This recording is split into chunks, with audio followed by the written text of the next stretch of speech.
When I was a kid, the disaster we worried about most was a nuclear war. That's why we had a barrel like this down in our basement, filled with cans of food and water.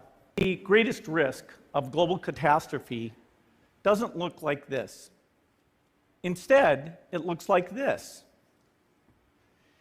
If anything kills over 10 million people in the next few decades, it's most likely to be a highly infectious virus rather than a war. But we've actually invested very little in a system to stop an epidemic. We're not ready for the next epidemic. Let's look at Ebola. I'm sure all of you read about it in the newspaper. Lots of tough challenges. I followed it carefully through the case analysis tools we use to track polio eradication. And as you look at what went on, the problem wasn't that there was a system that didn't work well enough. The problem was that we didn't have a system at all. The next epidemic to be dramatically more devastating than Ebola.